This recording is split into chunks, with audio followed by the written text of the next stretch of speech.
Realization of mistake of leaving our parent party Congress. কদিন ধরেই জল্পনা চলছিল। অবশেষে বুধবার কংগ্রেসে ঘরওয়াপসি হলো প্রাক্তন রাষ্ট্রপতি প্রণব মুখোপাধ্যায়ের ছেলে অভিজিৎ মুখোপাধ্যায়ের। তৃণমূলে মোহভঙ্গ হওয়ার পর ফিরলেন নিজের পুরনো দলে। আমাদের প্রেসিডেন্ট খার্গে সাহেব গত জুন মাস ওনার সঙ্গে দেখা করে আমি ইচ্ছা প্রকাশ করেছিলাম। অনেক দিন ধরেই আমরা কথাবার্তা চলছিল। খুব খুশি এবং কৃতজ্ঞ যে আমাকে পুনরায় কংগ্রেস পার্টিতে যোগদান করার সুযোগ দিয়েছেন। রাষ্ট্রায়ত্ত ব্যাংকের উচ্চপদের চাকরি ছেড়ে রাজনীতিতে প্রবেশ করেন অভিজিৎ মুখোপাধ্যায়।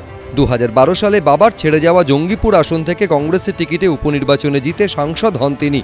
2014 সালেও ফের ওই একই আসন থেকে জয়ী হন, কিন্তু 2019 সালের লোকসভা নির্বাচনে তৃণমূলের খলিলুর রহমানের কাছে হেরে যান। এরপরই কংগ্রেসের সঙ্গে তার দূরত্ব বাড়তে থাকে। এরপর 2021 সালে মমতা বন্দ্যোপাধ্যায় তৃতীয়বারের জন্য মুখ্যমন্ত্রী হওয়ার পর 5ই জুলাই তৃণমূলে যোগ দেন প্রণব পুত্র। তৃণমূলে যোগ দিলেও গত 3 বছরের শাসক দলে তাকে খুব একটা সক্রিয় হতে দেখা যায়নি। গত বছরও তার কংগ্রেসে প্রত্যাবর্তনের জল্পনা শুরু হয়েছিল। অবশেষে নতুন বছরে পুরনো দলে ফিরলেন তিনি।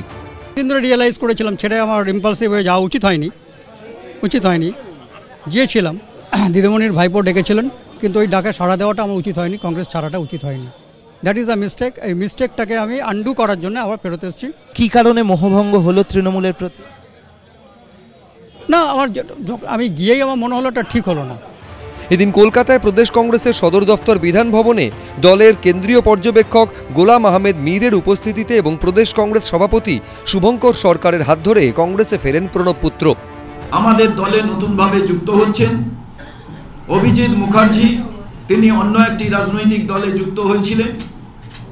সেই রাজনৈতিক দল থেকে তিনি কংগ্রেসের আদর্শ নীতি মেনে কংগ্রেসের সদস্যপদ এবং কংগ্রেসের পতাকা গ্রহণ করছেন।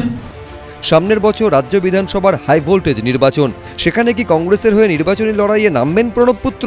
অর্ণব মুখোপাধ্যায়, এবিপি আনন্দ, কলকাতা।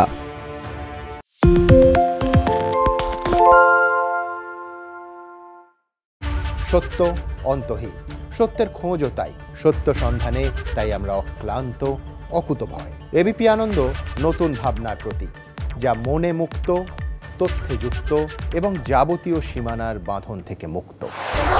সীমা না শব্দটির মধ্যে লুকিয়ে আছে মানা শব্দটি, যেন চোখ রাঙানি এক অদৃশ্য বেড়াজাল, যা আটকে রাখে আমাদের এক ছোট্ট গণ্ডির মধ্যে।